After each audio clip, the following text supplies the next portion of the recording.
Bienvenidos a Rumbo Minero. Mi nombre es Jorge León y en esta oportunidad, junto con Iván Arenas, vamos a desarrollar el presente programa. Vamos a tener a la congresista, Diana González.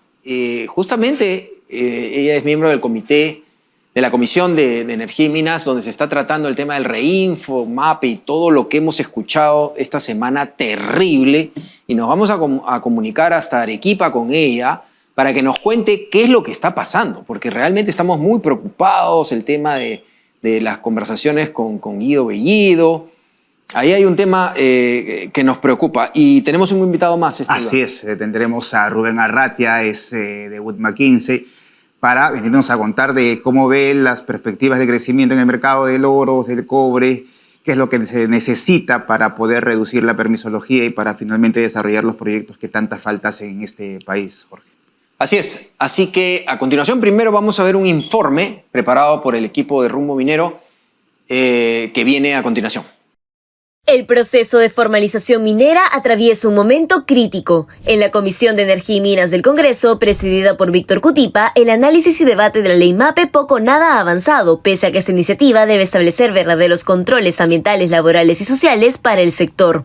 En contraste, Cutipa sí dio prioridad a la propuesta del congresista Guido Bellido, que planteó ampliar el Reinfo hasta diciembre de 2026, a pesar de que el cierre definitivo está previsto para el 31 de diciembre de 2025. A esta iniciativa se suma la de otros parlamentarios que incluso buscan extenderlo hasta 2030, como propone el legislador Pasión Dávila en su más reciente proyecto. Prolongar el Reinfo significaría mantener abierta la puerta a la impunidad de la minería informal y la minería ilegal. Entre 2023 y 2025 ya causó pérdidas fiscales superiores a 7.5 millones de soles, dinero con el cual se podrían haber financiado 750 centros de salud, 375 comisarías y mucho más. Hasta el momento, el ministro de Energía y Minas, Enrique Bravo, no se ha pronunciado sobre el tema. En tanto, los integrantes de la comisión deben evitar perpetuar la informalidad e ilegalidad minera que tanto daño le hace al país. Muchas gracias al equipo de Rumbo Minero por este interesante informe. Bien, nos conectamos en este momento con la congresista Diana González hasta Arequipa. Ella se encuentra en semana de representación. Congresista González, ¿cómo está? Muy bien, muchas gracias. Aquí en mi región Arequipa. Congresista, un poco preocupados, sabemos que usted también está preocupada por lo que se ha estado viendo pues, en este comité, en esa Comisión de Energía y Minas. No solamente vemos un poco de, digamos, complacencia con el tema del Reinfo, según lo que hemos podido estar escuchando, sino adicionalmente vemos un retraso en el tema de MAPE que pareciera que es a propósito, ¿no? Cuéntenos un poco su experiencia, siendo usted también de la parte de la comisión, de lo que se ha vivido en estos días. Bueno, creo que no es coincidencia que bancadas de izquierda intenten retrasar el tema para precisamente intentar aprobar un texto bajo la presión de las calles, como ha venido sucediendo desde el año pasado con la última prórroga del Reinfo, la última legislatura con la ley MAPE y ahora nuevamente la prórroga del Reinfo, porque tampoco es coincidencia que en la última sesión ordinaria se hayan retirado las reconsideraciones que habían quedado pendientes sobre lo que sería la ley MAPE que veníamos discutiendo en el mes de julio y que rechazamos rotundamente el texto de Paul Gutiérrez cuando él era presidente. Sucede que el martes en la sesión ordinaria estas reconsideraciones fueron retiradas, con lo cual la ley MAPE quedaría archivada, el texto del mes de julio, y solo teníamos una sesión de puros informes. Sin embargo, llegó el congresista Guido Bellido, que creo que es fan del programa porque me comentó que me ha visto en Rumbo Minero y le dije que hoy le iba a enviar saludos también. Y llegó con el pedido de debate y votación del proyecto de ley para una prórroga hasta el 2029. Por supuesto que no lo permitimos. Ellos sabían que nos íbamos a oponer a este pedido. Intentaron llevar la sesión a Carabalí, a una provincia de mi región Arequipa, una provincia que ha sido parte también de una tragedia hace más de 2 años, 14 muertes, por precisamente este mismo tema. A mí me indignó muchísimo que utilicen Caravelí para intentar dar esta prórroga. Creo que finalmente el presidente de la comisión retrocedió porque escuchó la palabra censura por parte de mi colega Pati Juárez, y también porque creo que a los señores de la Confemín no les gustó el texto final que significa la prórroga por un año. Entonces creo que no iban a ser bienvenidos en Caravelí. Ahora, la verdad es que en el caso del congresista Bellido y sobre todo Pasión Dávila, esta propuesta al 2029, 2030, totalmente sacada de los pelos, pero además la manera de expresarse del congresista Pasión Dávila realmente desuniendo peruanos, ¿no? Viendo diferencias entre peruanos, realmente, personalmente, ¿no? Lo digo, me dio mucha pena que congresistas de la República incentiven esta desunión entre peruanos, ¿no? Sí, porque ya en el último debate el congresista Pasión Dávila ha pedido que sea de manera ilimitada, ¿no? Y también pide respeto dentro de la comisión. A mí me parece hasta patético que él lo diga, porque, o sea, fue muy grosero cómo él golpeó a un colega congresista en el hemiciclo y de espaldas, ¿no? Entonces, creo que estos temas son los que nos deben llevar a una reflexión. Como ciudadanos estamos obligados también a fiscalizar lo que hacen nuestras autoridades, y como autoridades estamos obligados a rendir cuentas. Entonces creo que es importante que se haga un seguimiento a todo esto porque, ojo, la cuestión previa de la sesión extraordinaria del último viernes ha significado un plazo adicional para debatir sobre la prórroga del Reinfo, porque yo me acerqué al presidente para ver lo de ley MAPE y me dijo: Diana, en 45 días yo no voy a dictaminar ley MAPE, es muy corto el plazo. Le digo: claro que es un corto plazo, porque en 60 días que has tenido la comisión no has hecho absolutamente nada por ley MAPE, y ahora coincidentemente todos retiran sus reconsideraciones, tienen la narrativa perfecta para decir que la mayoría rechazó la ley MAPE y por eso estarían obligados a una prórroga de Reinfo a un año más, la reinserción de los 50.000 registros que ya habían culminado su proceso de formalización en el mes de junio, que es realmente el texto, el proyecto de ley que había solicitado el congresista Roberto Sánchez, donde el presidente de la comisión es coautor, también ha firmado, es adherente, y ese es el dictamen que hemos debatido el viernes. Por supuesto que la propuesta de Guido Bellido es hasta el 2029, porque que considera que 4 años es un plazo razonable. Lo cierto es que 1, 2, 5, 10 años no fueron suficientes para que se logre este proceso de formalización, y lo cierto también es que están en una zona de confort. O sea, realmente el Reinfo ha significado, como ellos mismos dicen, un amparo legal. Definitivamente la idea de la izquierda es boicotear la ley MAPE, quitándole tiempo para que no se pueda discutir y seguir ampliando el Reinfo como puedan y como sea. Ahora, según su experiencia, según lo que usted está viendo, se va a ampliar, ok, hasta este año, pero ¿qué puede pasar después? ¿Por dónde cree que van a ir las cosas?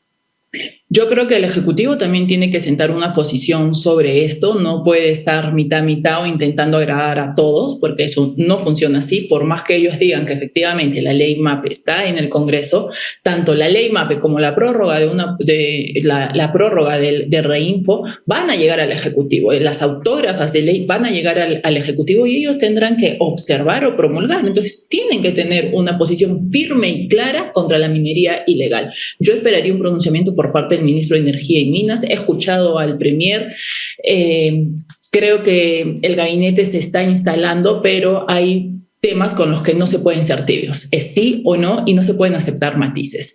Este tema de formalización minera es importante, va a ser importante de cara también a la campaña. Ojo que mientras más nos acerquemos a diciembre, a que la legislatura finalice, a que empecemos campaña, va a ser cada vez más difícil este tema. Entonces creo que el Ejecutivo tiene que presentar una posición. Yo lo pregunté directamente en el voto de confianza al señor premier, si el gobierno tiene una posición clara o no frente a la minería ilegal, frente a lo que sería una ampliación de prórroga.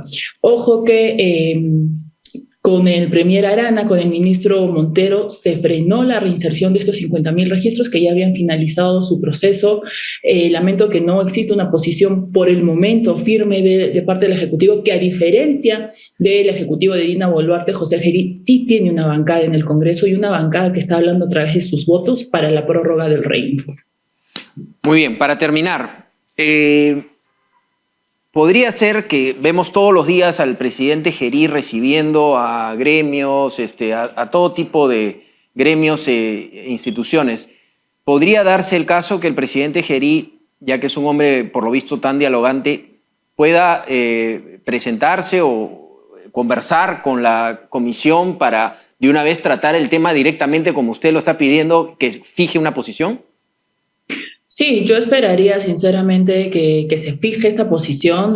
Somos Perú tiene 4 votos en la comisión, 3 de ellos están a favor de la ampliación del REINFO, o sea, el 75%. Por eso emplazo al presidente a que muestre una posición sobre el tema, porque finalmente esos votos van a ser muy importantes para lo que será una ley MAPE, para lo que será una prórroga del REINFO. Y ojo, recordemos también que en diciembre del año pasado el Congreso le entrega toda la rectoría, las facultades y las competencias al Ejecutivo a través del Ministerio de Energía y Minas, y son ellos finalmente quienes una vez más tienen la rectoría del proceso de formalización minera. Creo que deberíamos ser respetuosos de eso también, porque nosotros con nuestros votos lo hemos asumido así y deberíamos aceptar ello, porque no es posible que se estén presentando proyectos de ley para legislar sobre esa materia donde ya el Ejecutivo tiene las facultades y las competencias gracias a una ley del Congreso.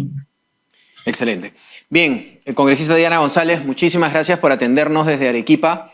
Y bueno, esperemos que le puedan hacer un poco de caso a ustedes, nosotros tratando de ponernos en el medio, aunque sabemos que es lo mejor para la minería, definitivamente. Para todos, ¿ah? No hablamos de las grandes ni de las medianas, hablamos hasta de la pequeña. Pero esto se tiene que ordenar. Definitivamente, así sea Reinfo, este tipo de Reinfo no. O sea, le podemos poner cualquier nombre, Reinfo, MAPE, cualquier nombre, pero la cuestión es que se cumplan las cosas. Lo que pasa es que este Reinfo lleva más de 10 años y es una tomadura de pelo, ¿no? Entonces, nadie está en contra digamos, de la gente que realiza la minería, pero que se pongan a derecho y que de una vez por todas pues, podamos tener una armonía en el sector minero. Totalmente de acuerdo. De nada sirve visitar penales, declarar estado de emergencia cuando no cortamos el principal brazo de financiamiento de la criminalidad, de la inseguridad ciudadana, que es la minería ilegal. Bien, muchas gracias a la congresista Diana González. Bueno, ahí está la invitación al congresista Guido Bellido que venga al programa. Estamos encantados de recibirlo por acá. Y que nos hable sobre estas propuestas un poco jaladas de los pelos, la verdad, ¿no? De irnos hasta el 2030. Ya el Reinfo no se debe ampliar, sino se debe aterrizar una ley MAPE escuchándolos a todos. Pero hay que traer a los protagonistas. Señor Bellido, está usted invitado para conversar sobre este tema a Rumbo Minero. Vamos a una pausa comercial. En un mundo industrializado, la seguridad es lo más importante. En Industrias Manrique, empresa nacional peruana, sabemos que la seguridad comienza desde los pies. Cada paso que das en un entorno industrial puede ser peligroso. Es por eso que en Industrias Manrique, nuestros calzados de seguridad, fabricados con los materiales más duraderos y tecnología de vanguardia, cumplen con las normas internacionales de seguridad. Cada par está diseñado para resistir los rigores del entorno industrial. Bien, entrando ya al bloque American Mining, nos enlazamos hasta Estados Unidos, Nueva York, con nuestro director editorial internacional, que es José González. José, ¿cómo estás? Muy bien, Jorge, encantado siempre de estar con ustedes.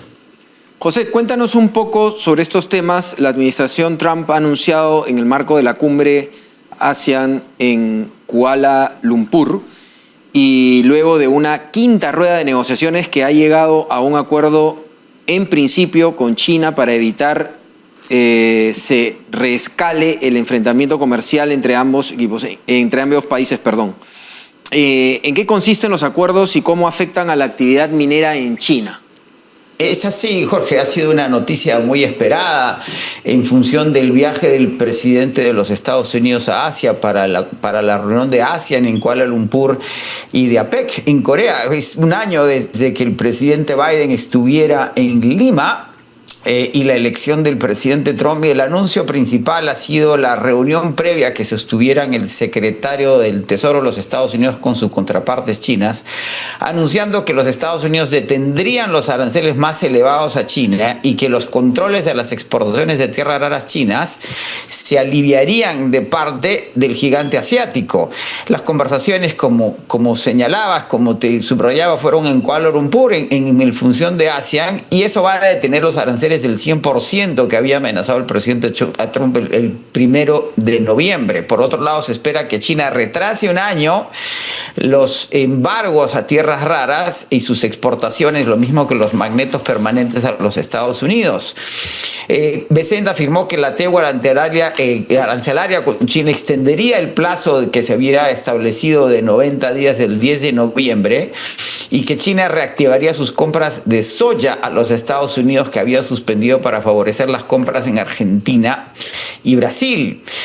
Ambas partes están acordando que no se van a tomar medidas punitivas por 12 meses, lo cual está aliviando los mercados financieros y está mejorando las cotizaciones, particularmente del cobre, que habían estado muy enfocadas en una confrontación entre ambas partes que afectaría a China. Por otro lado, los presidentes tocarían temas vinculados a la expansión comercial, las exportaciones de insumos de fentanilo a México que llega a los Estados Unidos vía ilegalmente, las tasas portuarias y la transferencia de TikTok en manos norteamericanas. El presidente de los Estados Unidos también había amenazado a China con poner nuevos sobrecostos al software que se utiliza en China.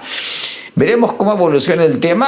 Ha sido un par de semanas importantes en el sentido de que los Estados Unidos firmó un acuerdo con Australia, está invirtiendo en productores de tierras raras en los Estados Unidos y de magnetos permanentes, y acaba de anunciar también en esta visita al Asia un acuerdo con Japón en función de tierras raras. El Japón ya había intentado reducir su dependencia de tierras raras en China con poco éxito. En general, la perspectiva de los analistas que es, independientemente de todos esos acuerdos y el tiempo que tome el desarrollo de tierras raras, China va a seguir dominando el espectro de tierras raras a nivel global, lo cual le va a seguir dando relevancia en términos mineros. Habría que ver qué sucede posteriormente, pero una de las batallas que viene es la de la refinación del cobre, que involucraría al Perú directamente. José, hablemos un poco del oro. En las últimas semanas ha estado su cotización por encima de los $4.000. Hay un estudio de JP Morgan que dice que probablemente llegaría a $6.000 en los próximos años. ¿En qué se basaría este estudio o estas proyecciones que hacen al crecimiento del oro en el mercado mundial? Es así, Iván, el precio del oro ha caído por debajo de los $4.000 en las últimas semanas y se sostiene que ha sucedido porque los operadores están tomando ganancias y por lo optimismo en relación a esta reducción en la tensión entre China y los Estados Unidos. A pesar del retroceso, el oro sigue 50% por encima de tus cotizaciones a principios del año y va a seguir dependiendo de las decisiones de la Reserva Federal en términos de recorte de tasas de interés, la incertidumbre económica y geopolítica y las compras de los bancos centrales. JP Morgan precisamente ha señalado en ese sentido que tiene una perspectiva alcista con respecto al oro, pronosticando que los precios promedio para el próximo año serían de $5.055, es decir, que tienen $1.055 más por encima de los niveles actuales. La suposición fundamental que hace JP Morgan es que los bancos centrales van a seguir comprando alrededor de 566 toneladas por trimestre en el próximo año. Dice que esta consolidación de mercado es positiva en la medida que los mercados están asimilando que las ganancias han sido rápidas y que era preciso realizarlas. JP Morgan reiteró que para el 2028 espera que el oro se cotice en $6.000 la onza y que en función del metal precioso se deben considerar un horizonte de varios años en la medida que no es solo un activo de refugio, sino de preservación de valor en virtud de las tendencias geoeconómicas prevalecientes. Bien, muchas gracias a José González, editor internacional de la revista Rumbo Minero. Gracias, José. Muchas gracias, José. Encantado siempre. Bien, mencionarles que esta es la última edición de Rumbo Minero. Ustedes saben, la revista líder no solamente en el Perú, sino en Sudamérica y parte de América. Queremos mencionarles que usted entra a www.rumbominero.com y puede descargar la revista gratuitamente y acceder a todos estos temas tan interesantes que venimos desarrollando. Ahora vamos a una pausa comercial y regresamos. Regresa Expomina Perú, el evento minero más importante del 2026 que abrirá sus puertas del 9 al 11 de septiembre en el Centro de Exposiciones del Jockey. Más de 1.380 stands, delegaciones internacionales y lo último en tecnología para la minería, con intenciones de compra que superan los $700 millones. En el marco de Expomina Perú se llevará a cabo la 8ª Conferencia Internacional de Minería Confemina, ruedas de negocios y congresos internacionales en alianzas con CESCO y la Sociedad de Minería, Metalurgia y Exploración. Atención proveedores, separe su stand y forme parte de la feria minera más importante del 2026. Invierta bien, invierta con los líderes. Más información en expominaperú.com. Bien, nos encontramos ahora con Rubén Arratia, director de investigación de metales básicos y preciosos de Wood Mackenzie. ¿Cómo está? ¿Qué tal? Bien, gracias. Muy amable por la invitación. Señora Arratia, cuéntenos un poco su análisis de... Primero vamos a, antes de entrar a lo minero, el tema político. Por un lado vemos encuestas que hablan de que el presidente Gerí tiene un 40 y tantos % de aprobación, lo cual, bueno, le da algunos hablan de una luna de miel, aunque sea tan pequeño, pero lo que más nos importa a los peruanos, claro, es que trate de arreglar un poco la situación, ¿no? Que ya es bastante. Y lo más importante, que las elecciones se den como se deben dar, de manera transparente y sin ninguna... Sabemos que las últimas elecciones no fueron tan transparentes y queremos que sea muy, muy transparente y para eso el gobierno tiene que dar las garantías. ¿Cómo ve la situación? Bueno, en primer lugar, Perú es uno de los pocos países en Latinoamérica donde en los últimos 10 años ha tenido 7 presidentes, 8 presidentes en realidad, y eso le crea muchísima inestabilidad política al país. Y entonces la gran pregunta es cómo minimizar este impacto, digamos, que afecta muchísimo a la pobreza. Tenemos 27.5% de pobreza y eso es dramático. Yo creo que el gobierno, en primer lugar, además de crear las condiciones para poder, para que las elecciones sean sanas, llamémosles, creo que tiene algunas opciones. Lo primerito que tiene que hacer, en mi opinión, es si quiere dar una señal a los inversionistas, es extender los contratos de estabilidad tributaria que se tienen en el Perú, que son de 10 a 15 años, y ponerlos al ritmo de lo que tiene Argentina en este momento, que tiene 30 años. De esa manera, ¿qué se gana? Si los pone a 20 y 25 años, ¿qué se gana? Inmediatamente se baja el riesgo país, entre comillas, porque los contratos ya tú puedes contratar el financiamiento a menores tasas de interés. Eso es extremadamente importante, ¿no? La otra cosa que debe hacer el gobierno en el corto plazo de verdad es declarar una guerra al desempleo y a la pobreza, ¿no? Es decir, si no se hace eso, estructuralmente el Perú va a seguir con esta alta pobreza, alta informalidad, y una manera de hacerlo es declarar, digamos, a lo mejor que todas las empresas mineras, y no solamente en el sector minero, en todos los sectores de la economía, que puedan expandir sus operaciones al 50% con declaraciones juradas. Es decir, que se produzca primero y después venga la fiscalización. Eso lo está haciendo Chile ya. Entonces, eso es extremadamente importante porque esa es una señal poderosa, ¿no? De confianza, ¿no? De confianza.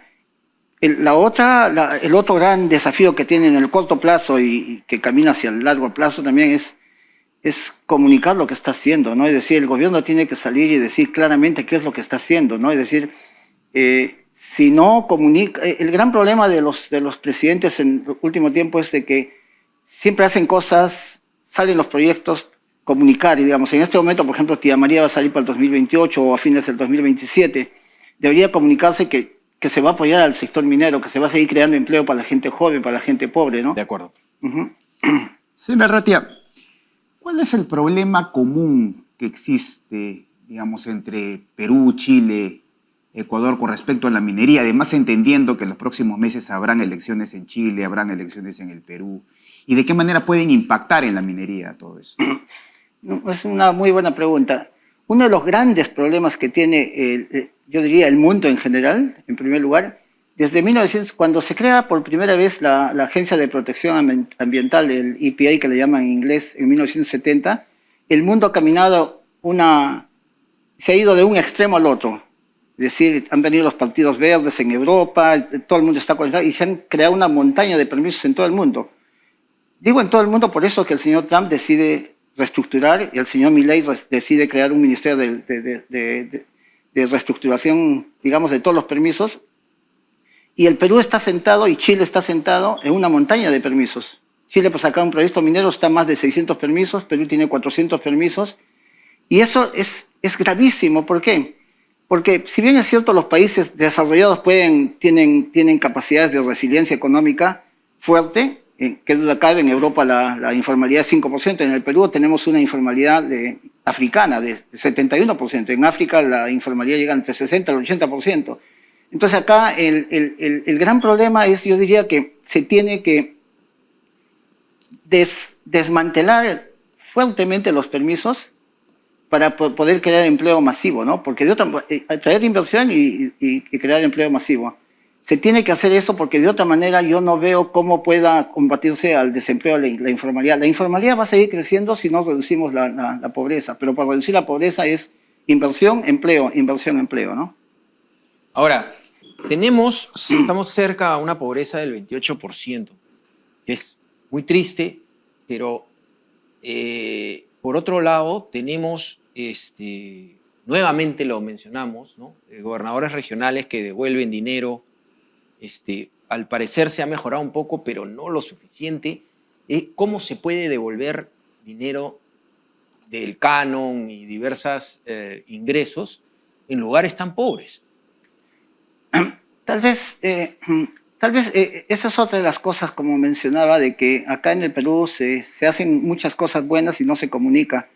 Por ejemplo, muy poca gente sabe en el Perú de que el sector minero en el mundo ha cambiado de manera dramática. Es totalmente diferente a los 70, a los 80, y hay gente que sigue pensando presidentes regionales que siguen pensando que la minería contamina.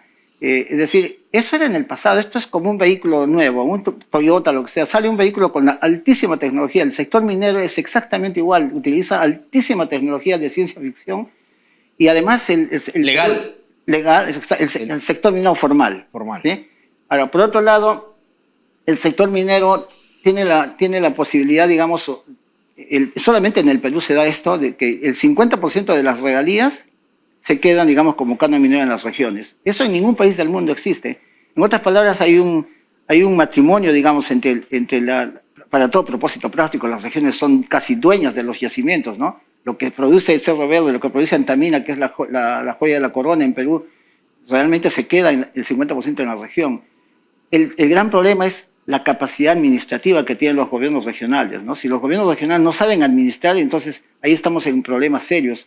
Y siempre digo, es decir, si no se pone CAPEX y OPEX, si no se pone inversión y presupuesto para poder capacitar a la gente, para poder comunicar, porque comunicar pues no es salir una vez al año, hay que hacerlo de manera consistente para decir qué cosa es el sector minero, como lo hacen los presidentes de Chile, como lo ha hecho el presidente Correa en su momento. En el Perú nos falta ese tipo de liderazgo, ¿no? Senador Arratia, en las últimas semanas hemos visto un fuerte crecimiento en el mercado del oro y la recuperación del cobre. De acuerdo a sus estudios, ¿cuál será la tendencia en los próximos años, probablemente en el año 2026, sobre el cobre y el oro? ¿Cuáles serán los próximos precios en el mercado? Una cosa que es importante que la población del país debe conocer es de que el Perú, el cobre y el oro representan prácticamente el 50% de las exportaciones del Perú. En Chile solamente el cobre representa el 52% de las exportaciones del Perú. Ahora, ¿cómo vemos nosotros una de las cosas que todos los inversionistas ven cuál podría ser el precio de corto plazo, de mediano y largo plazo para el cobre y para el oro, ¿no? En el caso del cobre, el cobre, digamos, para el próximo año se va a mantener encima de los $10.000 la tonelada. Es una excelente noticia, una de las razones por las que tenemos un tipo de cambio tan bajo ahora, pero es una excelente noticia. La otra excelente noticia es que Tía María está saliendo prácticamente a fines del 2027, 2028. Entonces el Perú tiene esa bendición del cobre, ¿no? El problema que tiene Perú es que tenemos 20 proyectos parados y porque por la montaña de permisos que se tienen no se pueden sacar los proyectos a la velocidad que se necesita, ¿no? El Perú los últimos 10 años y también Chile han crecido solamente al 1% anual. Crecimiento del 1% anual los últimos 10 años significa que tú para duplicar la producción de tu economía necesitas de 70 a 72 años, ¿no? Ese es el gran desafío. En el caso del oro, el oro también es una bendición para el Perú. Chile produce cerca de 43 toneladas, Perú produce 100 toneladas, pero ya no producimos las 205 toneladas que producíamos en el año 2005.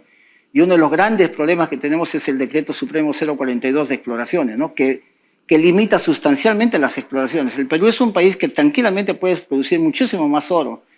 Ahora, dirán ustedes, ¿qué va a pasar con el precio del oro? El oro ha sufrido o está sufriendo, bueno, tiene la gran ventaja de que hay dos problemas estructurales que están haciendo que muchos inversionistas, bancos centrales se vayan al oro, ¿no? Uno de ellos es la deuda, el ratio de deuda Producto Bruto Interno en Estados Unidos, que en el 2005 estábamos hablando del 55-60% de la deuda. Hoy día estamos hablando de cerca de 120-125%. Esa deuda sigue creciendo, ese ratio sigue creciendo al 3.6% anual. Y el país, Estados Unidos, como es una economía madura, solamente crece al 1.6% anual. ¿Qué significa? Que va a ser bien difícil que Estados Unidos solucione el problema de la deuda, a menos que el Producto Bruto Interno de Estados Unidos crezca a mayor velocidad con la inteligencia artificial, lo cual todavía no se ve eso, pero ese es un problema estructural, lo que quiere decir que ese factor está jalando a que los inversionistas se tiren hacia el oro, ¿no? El otro factor es la desdolarización defensiva con la que están actuando los BRICS. Los BRICS hoy día ya están negociando en yuanes, están negociando en otras monedas. ¿Por qué? Porque se está caminando lo que pasó con Rusia, la confiscación de los $300 billones catalizó, digamos, gatilló el hecho de que muchos países hoy día quieran, digamos, orientarse. Esos dos factores se van a mantener en los próximos 10, 20 años, y probablemente hacia el largo plazo, lo que hace que el precio del oro se va a mantener encima del costo marginal de producción del oro. Normalmente en el pasado casi se mantenía el 96, 97 centil, tocaba, digamos, con el precio del oro, pero el oro prácticamente se ha desconectado totalmente y creo que este es un cambio estructural que va a hacer que el precio del oro se mantenga relativamente alto. Es una excelente noticia para Perú, que produce más de 100 toneladas de oro, y una excelente noticia en el caso del cobre para Chile, para Perú, para Ecuador y también México, ¿no? Finalmente, si estos proyectos saldrían y las cosas se darían como deberían darse en el Perú, ¿dónde estaría Perú? ¿Dónde estaría esa lucha contra la pobreza? ¿Cómo sería el Perú que debemos imaginar todos hacia futuro si las cosas salen adelante? ¿Qué tiene que saber el ciudadano de a pie sobre cómo el hecho de esos 20 proyectos que usted habla, si estarían adelante, cómo estaríamos? En primer lugar, los peruanos deben tener conciencia de que si la tasa de pobreza es 27.5% en promedio, a mí no me cabe la menor duda de que en la sierra de Puno, etcétera, la tasa de pobreza debe estar en 35 o 40%. El sector estratégico por excelencia para descentralizar es el sector minero. El sector minero puede llegar a las montañas y puede, digamos, ayudar a que esos lugares, digamos, en Ancash, etcétera, o en Cajamarca. Lo de Cajamarca es triste, ¿no? Porque mientras en Moquegua, un moqueguano gana $70 al día, una persona de Cajamarca está en $10 al día, ¿no? Es decir, es una tristeza de un ratio de 7-1. Es muy lamentable porque si saliesen todos los proyectos va a significar muchísimo empleo, pero además va a reemplazar, porque no hay que olvidar que los proyectos mineros que sale, en 2-3 años las leyes comienzan a bajar sustancialmente y menor producción. Tienes dos opciones, o expandes, y si no expandes tienes que sacar nuevos proyectos. De acuerdo. Pero el sector minero, de hecho le ha salvado al Perú, el sector minero, y yo creo que se necesita, como dije al principio, una reestructuración muy fuerte, digamos, se tiene que desregular muy dramáticamente, fuertemente, se tiene que luchar contra la delincuencia, digamos, que se ha metido al sector minero informal inclusive, ¿no? Es decir, hay mucho delincuente hoy día, hay mineros, hay criminales que se han metido al sector minero informal y realmente es un problema serio. Pero el otro tema que también es clave, el Perú tiene que desmantelar la ideología extremista, es decir, no se dice nada, acá se habla de haber vencido a Sendero Luminoso, pero la ideología está en las manifestaciones, los extremistas que están en las manifestaciones, nadie comunica, nadie dice nada, que en el mundo hoy día 150 países utilizan la economía de mercado. Y el Perú está usando esa economía de mercado y es lo que le ha salvado la vida al Perú. El Perú, entre el año 1991 al 2015, ha crecido al 5% anual. En otras palabras, podría duplicar su economía en 15 años. En cambio, ahora creciendo al 1% en los últimos 10 años, va a necesitar digamos, 30 años, ¿no? De acuerdo. Ahora, la economía del Perú está empezando a caminar nuevamente, 3%, pero 3% no es suficiente. El Perú no puede caminar con 3%. Si llegamos a desmantelar, hacemos un SENACE, por ejemplo, minero energético, un SENACE minero energético, porque no es justo que los sectores estratégicos de minería y energía estén metidos en la bolsa de SENACE con tantos proyectos, ¿no? Hay que crear un SENACE minero energético que se oriente exclusivamente y con autonomía para sacar los proyectos rápidamente, porque el Perú no puede caminar, tiene que correr para sacar a la pobreza, ¿no? Muy bien. Don Rubén Arratia, de Wood Mackenzie, muchísimas gracias por estar en Rumbo Minero y aclararnos siempre estos temas de la manera que usted lo hace tan interesante. Esperamos que pueda estar con nosotros en otra ocasión. Con todo gusto. Muchas gracias. Muchísimas gracias. Vamos ahora al bloque de minería y sociedad con Iván Arenas. Adelante. Días atrás, en la estratégica Comisión de Energía y Minas del Congreso de la República, escuchamos al congresista Pasión Dávila decir que el REINFO debe ser ampliado por un sinnúmero de años. El congresista Guido Bellido se atrevió a hablar de 5 años y otros congresistas también siguieron en lo mismo. Es decir, el REINFO, de acuerdo a estos congresistas, tiene que ser ampliado. Ahora, ¿existen las condiciones para la ampliación de REINFO? Eso lo vamos a ver en los próximos días también. El Ejecutivo, de alguna otra manera, todavía no se pronuncia sobre la ampliación de este REINFO y es importante que lo haga.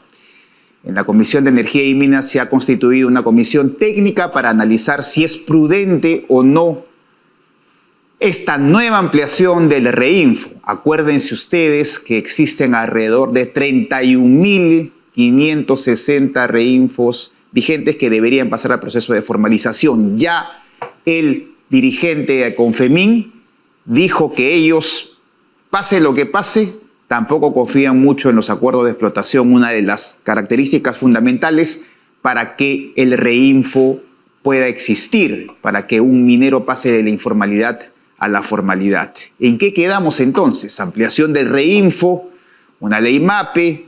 ¿Qué es lo que se necesita? ¿Qué necesitamos? Todo esto, además, vale decir que es importante revelar que en los próximos semanas varios de los congresistas van a volver a hacer campaña, entre ellos el congresista Roberto Sánchez, Guido Bellido y el presidente de la comisión, Víctor Cutipa. Estamos entonces a un momento de saber qué va a suceder con el REINFO. Todo esto lo seguiremos conversando con ustedes. Muchas gracias. Hay talento en cada comunidad minera. Nosotros lo entrenamos para estar listo desde el primer día. Formación continua que responde a tus necesidades reales. Operatividad, sostenibilidad y reputación. Todo en uno. CETEMIN, tu socio en productividad con propósito. En un mundo industrializado, la seguridad es lo más importante.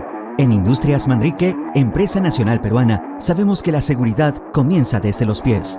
Cada paso que das en un entorno industrial puede ser peligroso. Es por eso que en Industrias Manrique, nuestros calzados de seguridad, fabricados con los materiales más duraderos y tecnología de vanguardia, cumplen con las normas internacionales de seguridad. Cada par está diseñado para resistir los rigores del entorno industrial.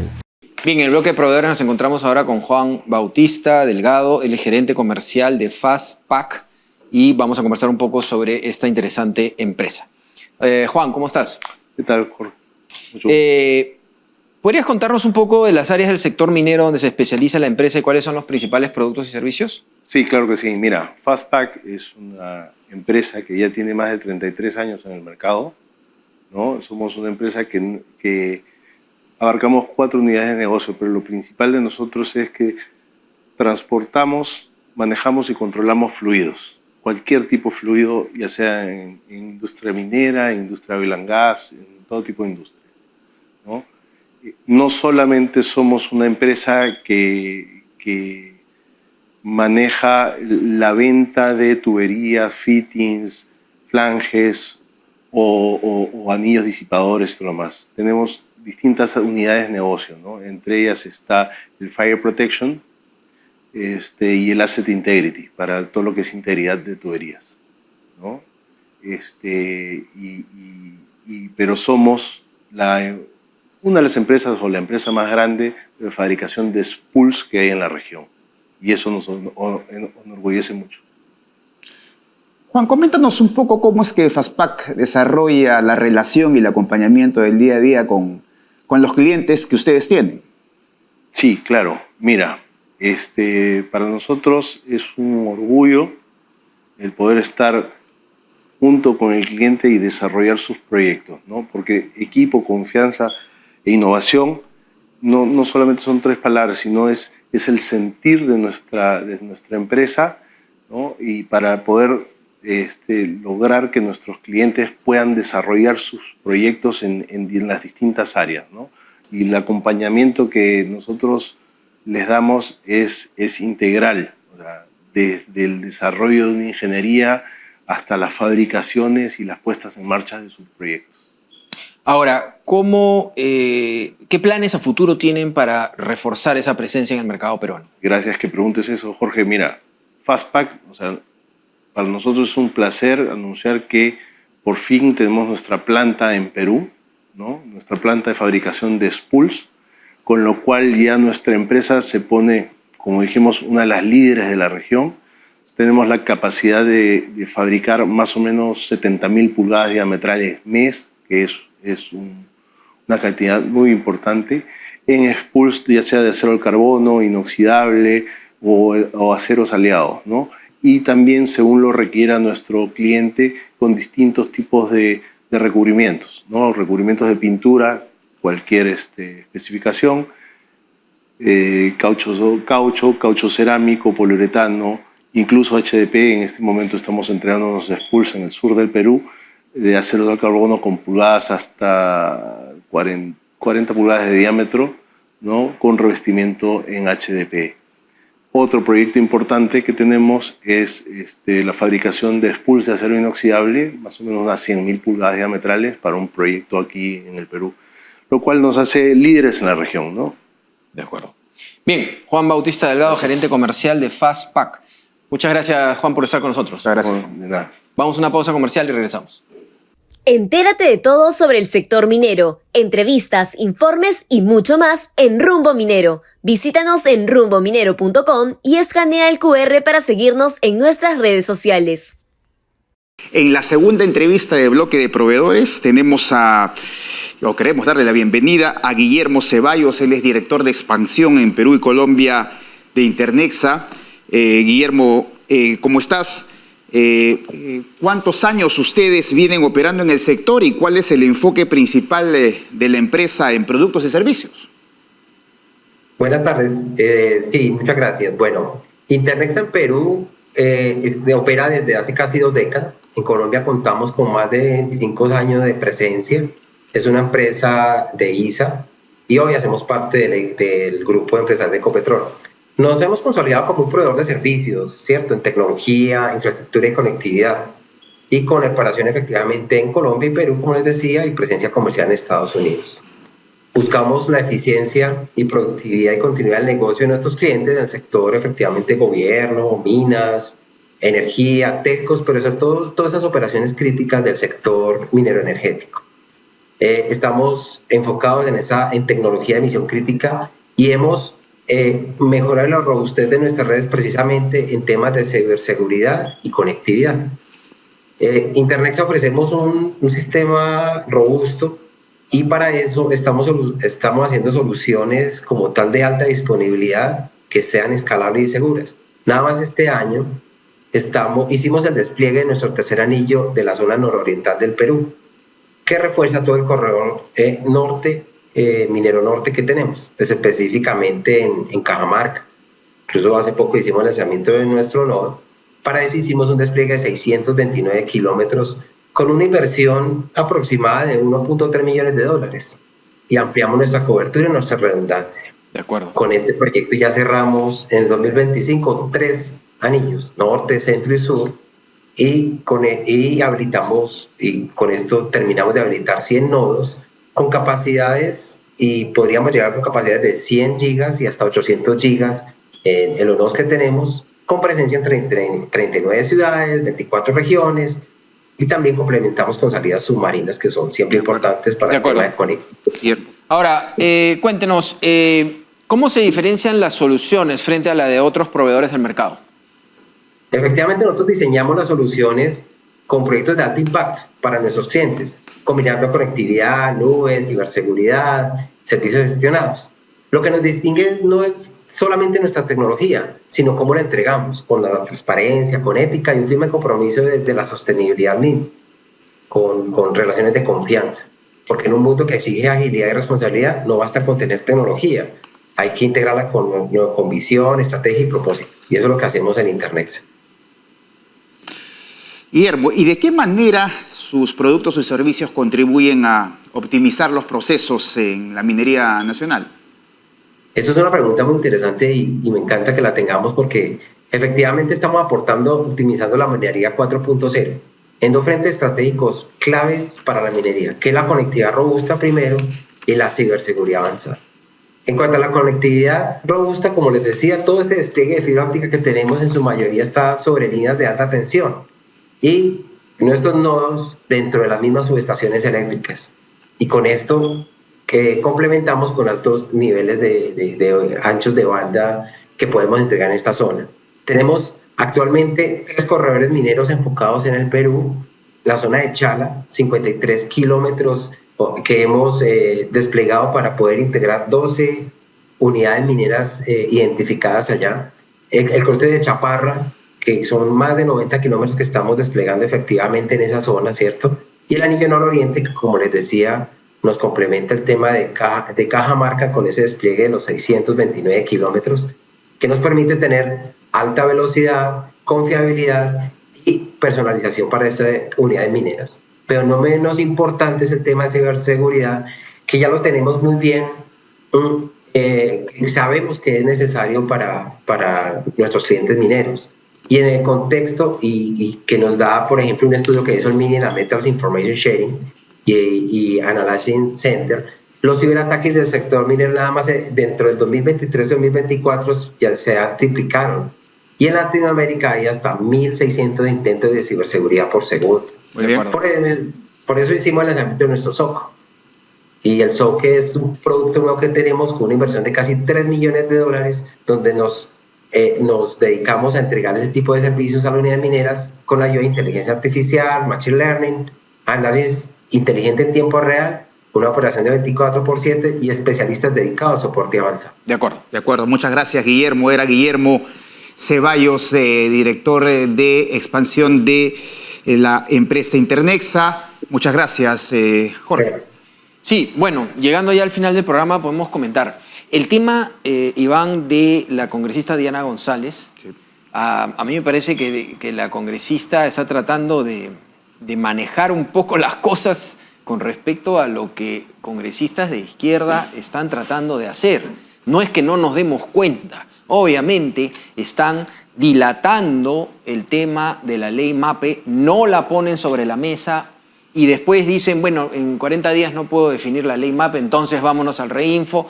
De ahí sale gente más agresiva, como es el Pasión Dávila, el congresista, sumamente agresivo, diciendo que esto se vaya hasta el 2030. Pero lo que más me preocupa es que dentro de los plazos y lo que sea, hay que ir al fondo, ¿no? O sea, el reinfo no funciona. Reinfo, MAPE, llámenle como quieran, no funciona. Exactamente. Entonces, lo que necesitamos es que la discusión vaya al fondo. ¿Cómo hacemos para que realmente los mineros artesanales, los que realmente sí se quieren formalizar, se formalicen? Exactamente, lo que la congresista Diana González de alguna otra manera ha revelado es que existe una estrategia de parte de algunos congresistas, específicamente de izquierda, en ampliar por años y reiteradamente esto de reinfo, que no ha funcionado específicamente, pero que existe evidentemente una estrategia para hacerlo. Y felizmente tenemos a Diana González, que de alguna otra manera trata, como dices tú, de manejar. Y está llamando al presidente de la República.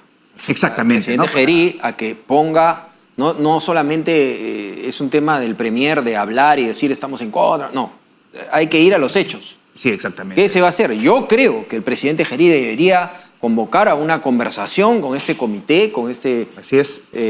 Para ver cómo llegar a acuerdos más importantes, porque estas son bombas de tiempo. Así es, en diciembre va a haber un problema. Importante además que este tema se tiene que resolver desde el punto de vista técnico, no ideológico, no político, pero sí técnico, y esta comisión debería tener eso sobre la mesa, ¿no? Así es, y rápidamente lo que nos dice Rubén Arratia sobre de Wood Mackenzie, muy interesante los temas que ha desarrollado, sobre todo sobre ordenar las cosas en el Perú, ¿no? Hace tiempo no se habla de eso porque estamos siempre como bomberos tratando de apagar pequeños incendios o grandes incendios, pero no estamos viendo una hoja de ruta real que le convenga al Perú, ¿no? Además esta enorme permisología, 600 trámites en Chile, 400 en el Perú, que de alguna otra manera no dejan desarrollar estos proyectos mineros que serían importantes no solamente para el Perú, sino además para la contribución de empleo, para la generación. ¿Y dónde de empleo, estaríamos ¿no? con esos 20 proyectos que él habla que están frustrados? Estamos a 28% de pobreza, deberíamos reducir eso